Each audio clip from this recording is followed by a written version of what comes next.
Hi, I'm April, your host here on Set Set Show and founder of Set Set, a resource for everyone to safely explore cannabis and psychedelics and learn more about their therapeutic potential.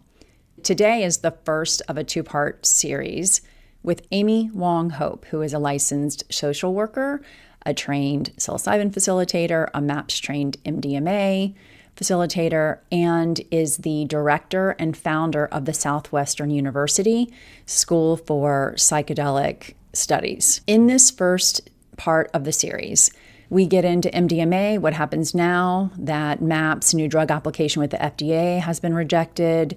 I think facilitators and therapists will be particularly curious about this conversation.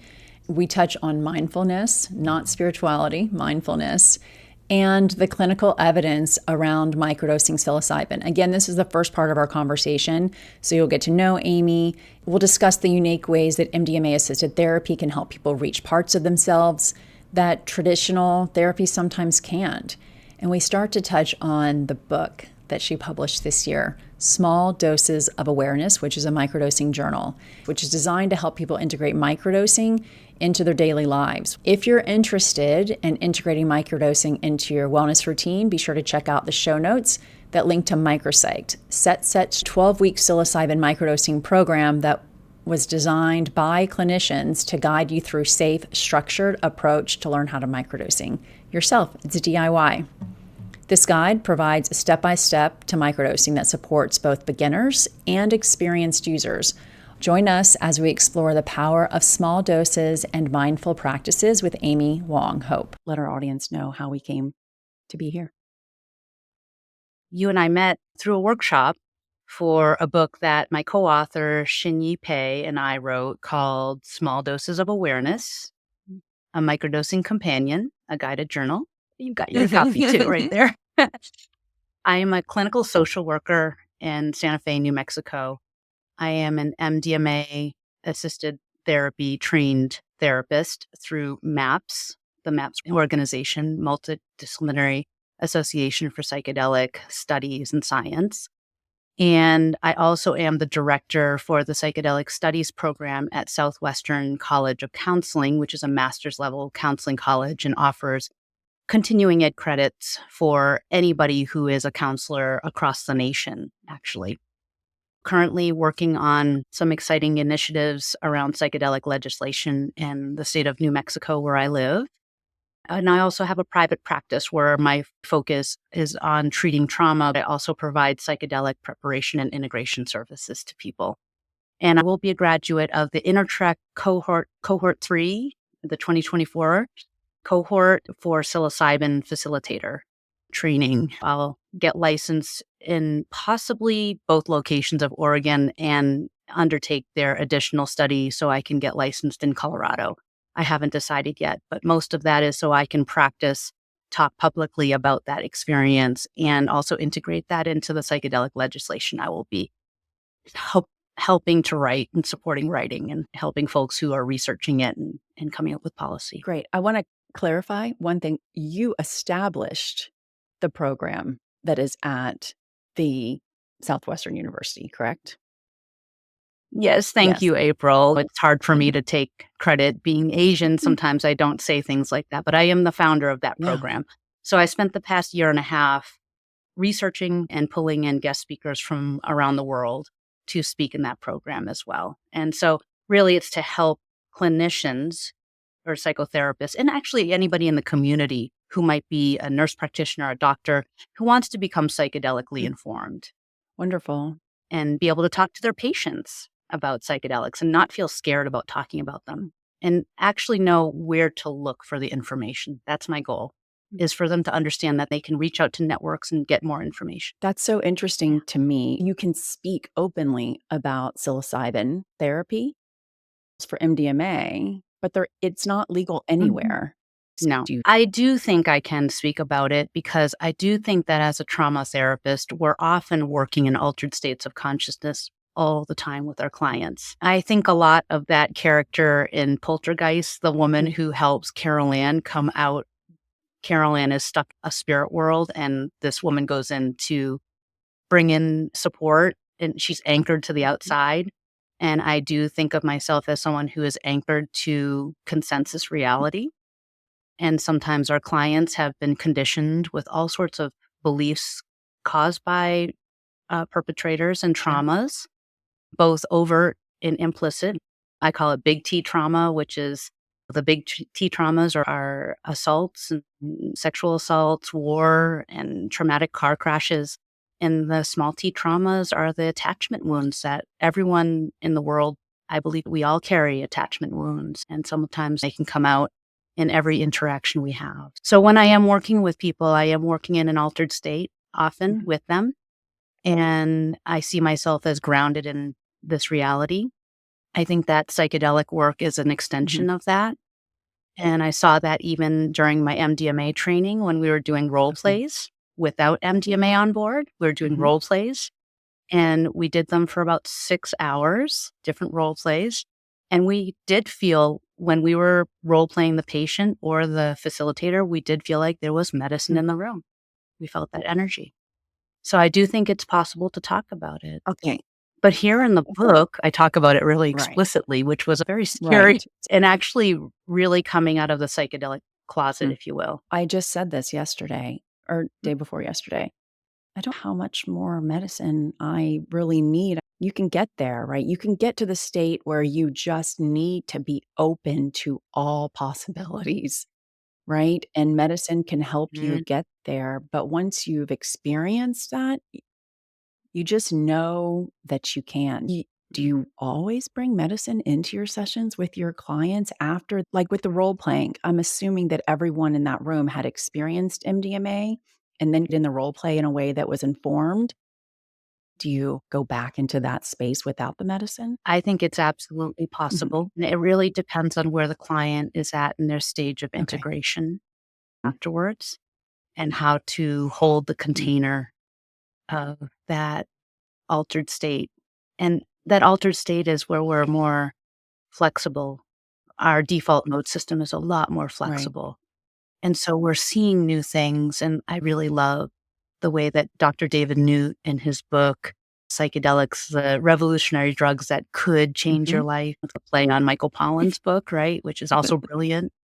And David Newt says, really, when traditional hallucinogens are in our system, our brain is freestyling because the default mode system is set up as a filter, a set of glasses, just like I've got on right now, that help me to be able to see the world and navigate it, not bump into things. And without that default mode system, we can't tie our shoelaces. We wouldn't know the order of getting ready in the morning. So we need that default mode system. But when it's too strong, caused by depression, which can be caused by trauma, or severe anxiety caused by trauma, that default mode system is too strong. I'd almost say it's like a manacle on the brain. And that's where it's not helpful. And that's where psychedelics really are a substance that can be ingested and can loosen the grip of that, allowing the brain to freestyle and allowing us to pay attention in a different way. And isn't that the very core of mindfulness that we have learned from many different traditions, Buddhism, Hinduism, Sufism, and Judaism, and Christianity? There are deep pockets of mindfulness in those traditions. And so I'm doing that in my sessions with my clients. And sometimes it takes some time to really embody and get them into a state where we're not doing, yes, we're using words because we're not telepathic, right? But can we be in that place of almost soma together or liminality, intersubject, because it feels like then there's two worlds combining into one and meeting each other just for that moment. And in that place, they might bring different parts of themselves, wounded parts in. So yeah, I will say that if clients have had psychedelic experiences, they can bring those back because the mirror neurons in our brains allow for us to be in those liminal spaces. Again, given the right opportunity and container and space. It sounds like you are very connected to the spiritual, right? And you've studied as well.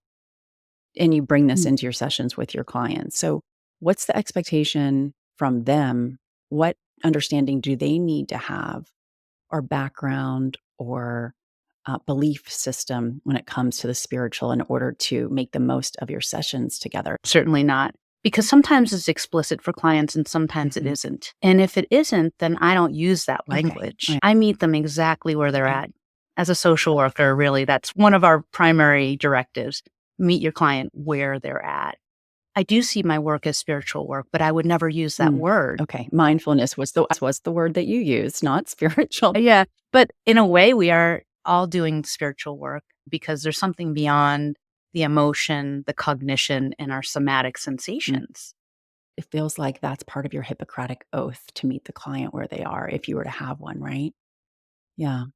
You have insight into what's happening right now in psychedelics that's probably more robust and deeper than a lot of the guests that I speak with, because we have this singular linear view into what's happening, and yours is more expansive. Can you just share with us what you're seeing in the psychedelic space? What's evolved since you found this calling? Yeah. Of course, I'm going to say, just based on where we are today in November 1st, 2024, what we've really just gone through in the last 3 months is see that the FDA turned down MDMA as it wasn't a viable option. And one of the biggest challenges within that is for people who are writing policy, legislators, and those who inform the policy to really think about how do we talk about a treatment that is not just a substance. Traditional psychiatry has been a treatment that has just been a substance, right? A lot of traditional psychiatry. And so the psychiatry field is really going through a sea change in terms of defining this. Is the substance of MDMA safe by itself? Of course, there have been some ethical problems, just like there have been in psychotherapy and anything for years. That got a very big voice in this. And they didn't consider the past research that actually was legitimate, saying that MDMA is actually not a danger to the heart if you do the right screening and monitoring to make sure the person doesn't have cardiac issues. It is not addictive. Right. In places where MDMA was legal, people did not become addicted to it. Could there be an emotional addiction, just like there could be an emotional addiction to cannabis? Yes, absolutely. People can get addicted to wanting to be in that altered state, to be in a blissful state. I always think of cannabis as like the Cadillac medicine. It makes everything smooth, but then you don't have motivation. That, at least for me, that's what happens. Yeah, but it can really smooth things out, and that can be really important at certain times. MDMA can be very connecting within oneself and with others. It can be a way to feel pleasure in the body when one has never felt pleasure. It can be a way to feel self-compassion and self-love when one has never felt that. But the key to me is how to take it and how to integrate that and how to have that without the substance. So in the field, one of the things that I will talk about, right, because this is a question about where do I see the field? While the research is showing that from one high dose psilocybin experience, depression is mitigated at minimum for a year, sometimes for longer. And for other people, they need more. They might need another psilocybin, or they might need it once a year, twice a year, 3 times a year, something like that. But with the right integration, one might be able to get to the point where they don't need a next session. One of the hard things, though, and because the way that media works, it likes to pick the most pithy example and story. And so they want to say, one psilocybin session and your depression will be all set, all cured. Rosalind Watts, who is one of the big researchers out of Imperial College of London and who has a beautiful 1-year integration program for folks, said in some of her research papers, one of them said, it's interesting that after 1 year, that's when people start to show more depression in their measures again.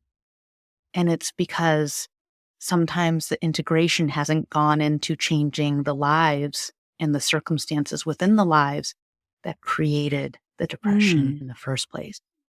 Does that mean that the depression creeps back in because people didn't see the change that they were hoping for? People didn't make the change. They didn't make the change happen in our lives.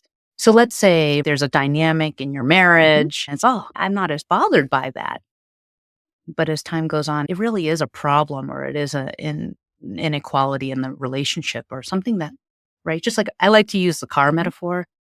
You might have a fix for the shock absorber, but the axle has an issue. If you don't address the axle, eventually there's going to be a problem, even if you keep replacing the shock absorber. That's so interesting. I want to go back to a word that you used. You're not bothered by it, meaning you can adapt for a certain period of time and be accepting of behavior that's not your own or a dynamic that you're one part of. But over time, the systemic issue, there's just no way to deny that it is having an impact on your overall well-being. Thank you for saying. I really am a systems thinker. Yeah. And I think about that, right? What in the system is not working for my client. Yeah. Right. And so I say this a lot. So a lot of times when I do psychedelic in preparation and integration, I feel like a Debbie Downer.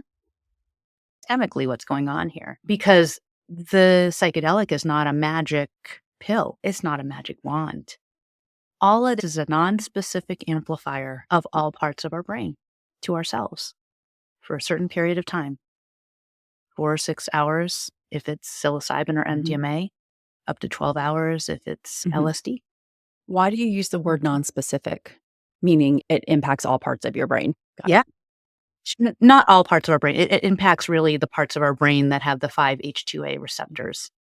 And those 5-HT2A receptors are mostly in our default mode system, which is an interconnected set of brain regions that all create our lenses, our filters for the world. Yeah, the shortcut for the default mode network, the DMN, is it's our motherboard, like our computer. Yeah. Now that the FDA, shocker, we know they do not regulate therapy.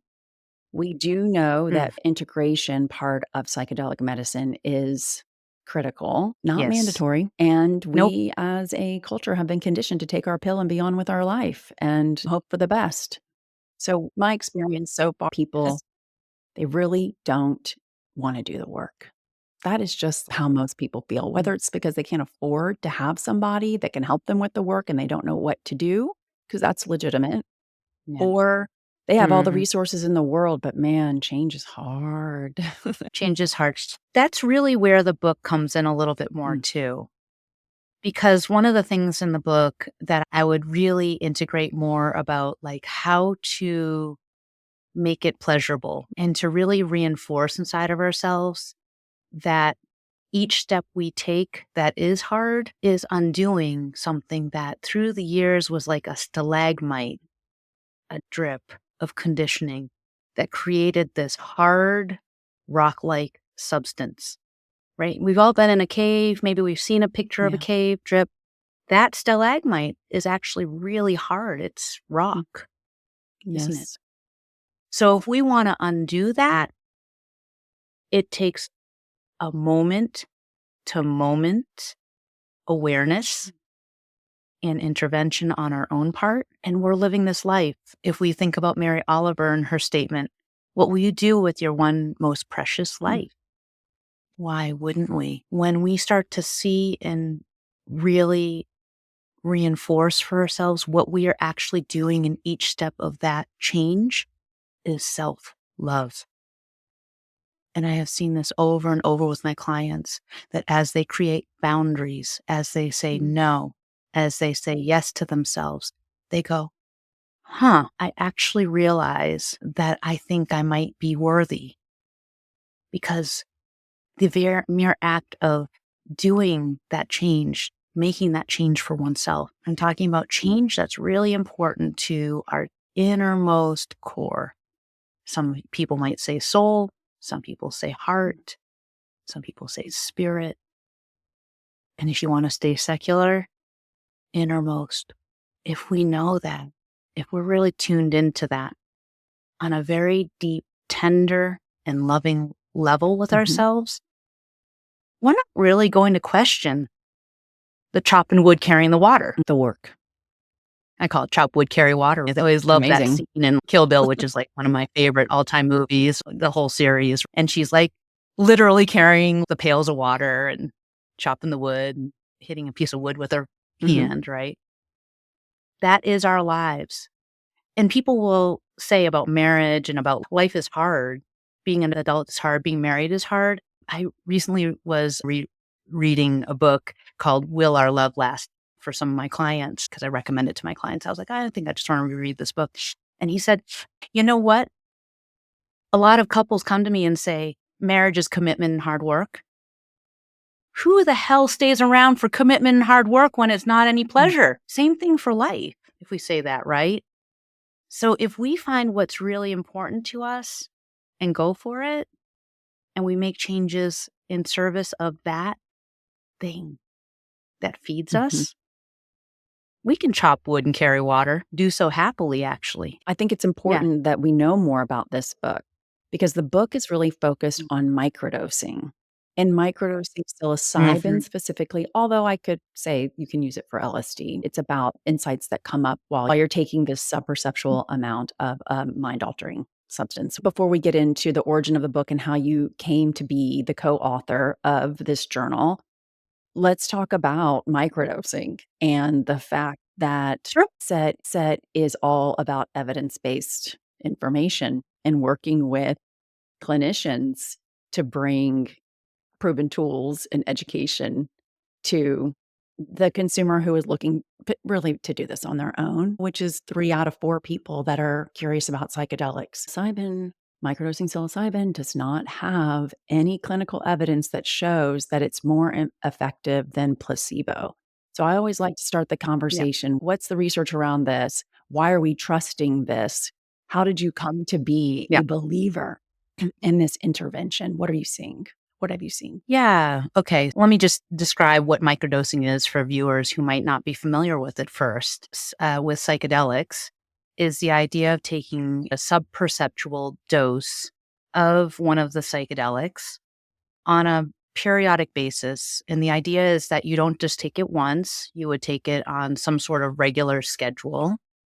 And the idea is that this very small amount would be just enough to hit those 5-HT2A receptors, to do a little bit of a sprinkling of those hallucinogens on those receptors so that default mode system where all those 5-HT2A receptors becomes a little bit more flexible. The reason why there hasn't been any studies, research studies that have shown that it's beyond placebo is that it's very difficult to study microdosing in this scheduled long-term way. And I'm talking not long-term, it's maybe even 2 weeks or something like that. Our journal is based on a 12-week microdosing protocol that you might do for yourself. But you could do any amount of weeks with it. Mm-hmm. There was a blinded naturalistic setting study done, and I'll send you the link for that if you want to put it in the show notes for folks to look at. And in that study, what they did say is that the placebo effect was there, meaning a placebo effect is when people have none of the psychedelic hallucinogen and they're still reporting changes, right? So that was still there. But they also did find in the study that there was real evidence that the microdosing was helping people with some of their aspects about perspective on life and feelings of positivity. So I was very surprised at that. That was the first study I've seen that way. And there is a microdosing company, I believe it's based out of Europe somewhere, it might be London, where they are doing a microdosing study. And it's very difficult for them to do because guess what? Most people are microdosing in their homes as a mindfulness. It's hard to get people to be compliant to come to a facility and for them to measure and make sure that people. So in this naturalistic study, what they had is they showed people how to create the capsules. I think they might have provided capsules that were blinded and opaque so that people didn't know if they were actually taking the microdose or not. But the study researchers did know whether they were taking and when. And we don't have results. You do have, you're going to send me the results of the study. Oh, but other studies have really shown that the placebo effect is really the main reason that people's expectation of change is what really changed it. okay. Right? Whatever works. Whatever works. Yeah. And if it gets people to pay attention a little bit more to their own processes and what's coming up for them, I say, what harm could it do? Okay, caveat, I do want to say there's the 5-HTB receptor, which they do say has some receptors in the valves of the heart. So what they don't know is whether psychedelics, traditional hallucinogens, that's psilocybin, LSD, mescaline containing cacti, ayahuasca, probably ibogaine too, that what happens is when they're hitting the 5-HTB receptors, there's a theoretical possibility that it could cause hardening of certain valves. Over time when And taken on a regular basis, right? yeah, but they don't have evidence Mhm. of that. It's just a theoretical framework for now.